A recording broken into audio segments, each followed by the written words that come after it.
Hello friends, स्वागत है आप लोग का हमारे YouTube channel extra online classes में। आज की इस वीडियो में हम बिहार बोर्ड मैट्रिक एग्ज़ाम 2025 के लिए आपके जो है यहाँ पर साइंस के यानी कि इसमें फिजिक्स केमिस्ट्री बायो तीनों इंक्लूड है और सभी चैप्टर्स से आपके जो हम यहाँ पर कुल 20 क्वेश्चन को करने वाले हैं। तो वीडियो को अंत तक ज़रूर देखें। सारे क्वेश्चन हम आपको एक्सप्लेन करके समझा कर बताएंगे और आपको सारे क्वेश्चन यहाँ पे ज़रूर लगाने हैं ताकि आप अपनी तैयारी की भी यहाँ पर जांच कर सकते हैं और आपका एग्ज़ाम का रिवीजन भी हो जाएगा। तो चलिए शुरू करते हैं हम आज का ये वीडियो। तो पहला प्रश्न हमारा, लघु पथन के समय परिपथ में विद्युत धारा का मान जो है क्या होगा। तो लघु पथन यानी कि आप हिंदी में नहीं समझ पाते तो इंग्लिश में समझना आपको शॉर्ट सर्किट। जो कि शॉर्ट सर्किट हो जाता है तो इसमें परिपथ में जो धारा का मान है वो क्या होता है, तो धारा का मान यहाँ पर बहुत अधिक हो जाता है।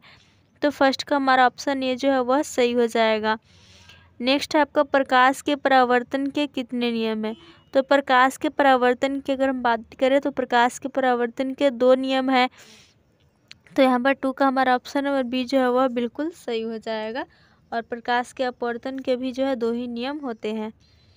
नेक्स्ट आपका, किसी बल्ब से 220 वोल्ट पर 2 एम्पियर की धारा प्रवाहित होती है तो फिलामेंट का प्रतिरोध क्या हो जाएगा। तो यहाँ पर जो है वोल्ट का मान और धारा का मान दिया हुआ है तो प्रतिरोध यानी कि आर पूछा जा रहा है। हमारा फॉर्मूला होता है V is equal to I R. यहाँ पे R इज इक्वल टू अगर हम करें तो हो जाएगा V बटा आई। तो V का मान हमारा दिया हुआ है 220 और बटा में यहाँ पर हो जाएगा आई यानी कि 2 दिया हुआ है तो यहाँ पे कट के आ जाएगा आर का मान 110 ओम। हमारा ऑप्शन नंबर बी में है तो यहाँ पर थर्ड का ऑप्शन बी जो है वो सही हो जाएगा। अगला है, किसी माध्यम के अपवर्तनांक का मान क्या होता है। तो किसी माध्यम के अपवर्तनांक हम लोग म्यू से सूचित करते हैं, इसका मान हो जाता है साइन आई बटा साइन आर। तो 6 का यहाँ पर ऑप्शन नंबर ए जो है वो सही हो जाएगा। नेक्स्ट क्वेश्चन यहाँ पर, 1 किलोवाट घंटा जो है किसके बराबर होता है। तो 1 किलोवाट घंटा इज इक्वल टू हो जाता है 3.6 गुना 10 के पावर 6 जूल। तो यहाँ पर हमारा 5 का जो ऑप्शन नंबर बी है वह सही हो जाएगा। अगला प्रश्न है कि समतल दर्पण द्वारा बना प्रतिबिंब कैसा होता है। तो समतल दर्पण द्वारा बना प्रतिबिंब क्या होता है, काल्पनिक होता है, सीधा होता है। ओके, काल्पनिक होता है, सीधा होता है। तो यहाँ पर हमारा 6 का जो है ऑप्शन नंबर बी जो है वह सही हो जाएगा। अब नेक्स्ट है यहाँ पर कि विभवांतर का एसआई मात्रक क्या होता है। तो विभवांतर का एसआई मात्रक क्या होता है, होता है वोल्ट होता है। तो 7 का हमारा ऑप्शन सी सही हो जाएगा, वोल्ट, जिसे कि हम लोग बी से सूचित करते हैं। अगला प्रश्न यहाँ पर, सोडियम कार्बोनेट का अणुसूत्र क्या होता है। तो सोडियम कार्बोनेट का अणुसूत्र हो जाता है Na2CO3, जो कि हमारा ऑप्शन नंबर ए में दिया हुआ है। तो 8 का ऑप्शन ए सही हो जाएगा। नेक्स्ट है, कार्बोनिल समूह को सूचित किया जाता है किसके द्वारा। तो कार्बोनिल समूह को जो है CHO के द्वारा नहीं किया जाता है, इसके द्वारा एल्डिहाइड समूह को सूचित किया जाता है। C डबल बॉन्ड OH द्वारा कार्बोक्सिलिक एसिड के समूह को सूचित किया जाता है। ये जो CO दिया हुआ है इसी के द्वारा कार्बोनिल समूह को जो है सूचित किया जाता है। तो 9 का हमारा जो ऑप्शन नंबर सी है वह सही हो जाएगा।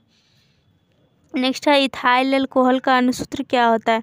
तो इथाइल अल्कोहल का अणुसूत्र हो जाता है C2H5OH, जो कि ऑप्शन नंबर बी में हमारा दिया हुआ है। तो ये हमारा जो है बिल्कुल सही हो जाएगा, 10 का ऑप्शन नंबर बी।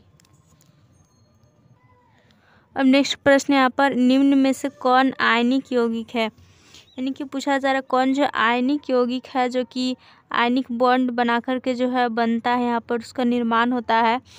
इसका हमारा राइट आंसर हो जाएगा CaCl2। CaCl2 जो हमारे एक प्रकार का आयनिक यौगिक है, जो कि अलावा यहाँ पर CH4 सहसंयोजक यौगिक है। तो 11 का ऑप्शन सी सही हो जाएगा।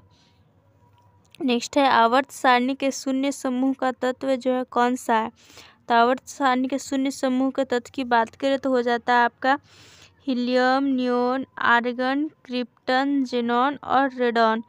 तो यहाँ पर ऑप्शन नंबर बी हमारा हीलियम दिया हुआ है तो यह सही हो जाएगा। शून्य समूह के तत्व का आपको जो अक्रिय गैस भी कहा जाता है। नेक्स्ट क्वेश्चन यहाँ पर, मीथेन में कितने सहसंयोजक बंधन है। तो मीथेन में हमारा मीथेन सूत्र हो जाता है CH4 और CH4 के यहाँ पर अगर हम स्ट्रक्चर की बात करें तो वो हो जाता है इस प्रकार से, इसका जो है स्ट्रक्चर बन जाता है। तो देख सकते हैं इसमें 1 2 3 4, यहाँ पर 4 जो है बंधन, यहाँ पर सहसंयोजक बंधन का निर्माण होता है। तो यहाँ पर 13 का हमारा ऑप्शन बी जो है वह सही हो जाएगा। नेक्स्ट है, निम्न में से कौन जो है अवकारक है। यहाँ पर अवकारक पूछा जा रहा है कि कौन हो जाएगा। H2 दिया हुआ है, CO दिया हुआ है, O2 और H2S है, तो अवकारक हो जाएगा हमारा O2। तो यहाँ पर ऑप्शन नंबर सी जो है वह सही हो जाएगा। नेक्स्ट है, इथाइल अल्कोहल किस प्रकार के श्वसन में बनता है। तो इथाइल अल्कोहल जो कि अभी हमने देखा, इसका सूत्र हो जाता है C2H5OH। यह जो आपके अवायवीय श्वसन यानी अनॉक्सी श्वसन में निर्माण होता है इसका। तो 15 का हमारा ऑप्शन बी जो है वह सही हो जाएगा। नेक्स्ट है, किसमें अलैंगिक जनन मुकुलन द्वारा होता है। तो यहाँ पर जो है अलैंगिक जनन मुकुलन के द्वारा पूछा जा रहा है। तो मुकुलन द्वारा जो जनन आपका हो जाता है हाइड्रा में होता है और ईस्ट में होता है। तो यहाँ पर हमारा ऑप्शन दिया हुआ ईस्ट। तो यहाँ पर 16 का जो है ऑप्शन है सही हो जाएगा। अगला प्रश्न पूछा जा रहा है, ओजोन परत पाई जाती है, यानी कि ओजोन परत जो है हमारा कौन सा जो है मंडल में पाया जाता है, जो कि राइट आंसर हो जाएगा स्ट्रेटोस्फीयर में पाया जाता है। ओजोन मंडल कौन सा स्ट्रेटोस्फीयर में पाया जाता है। तो 17 का हमारा ऑप्शन नंबर ए सही हो जाएगा। नेक्स्ट प्रश्न है आपका, परागकोश में पाया जाता है। परागकोश में क्या पाया जाता है। तो परागकोश एंथर में जो है पॉलन ग्रेन पाए जाते हैं, जो कि हिंदी में हम लोग कहते हैं परागकण पाए जाते हैं। तो यहाँ पर जो ऑप्शन नंबर बी है 18 का वो सही हो जाएगा। नेक्स्ट प्रश्न है यहाँ पर पूछा जा रहा है, ग्वाइटर या फिर घेंघा जो है पनपता है किसकी कमी से। तो ग्वाइटर या फिर घेंघा रोग हो जाता है आयोडीन की कमी से। तो 19 का हमारा ऑप्शन नंबर बी जो है वह सही हो जाएगा। नेक्स्ट है, the origin of a species नामक पुस्तक किसने लिखी थी। तो the origin of a species नामक जो पुस्तक है यह लिखी थी डार्विन ने। तो हमारा 20 का ऑप्शन है सही हो जाएगा। तो इस प्रकार से हमने इस वीडियो में आपके जो है 20 क्वेश्चन को कर लिए हैं साइंस से, सारे चैप्टर से, जो कि काफ़ी इंपॉर्टेंट है। आपके PYQ है, सारे क्वेश्चन पूछे गए प्रश्न है। तो आप लोग को अच्छा लगा वीडियो तो लाइक कीजिएगा, दोस्तों के साथ शेयर कीजिएगा। साथ ही आपको जो है math, Hindi, Sanskrit, social science सारा वीडियो प्रोवाइड कराया जा रहा है, तो ज़रूर उनको देखें और याद करें। Thanks for watching.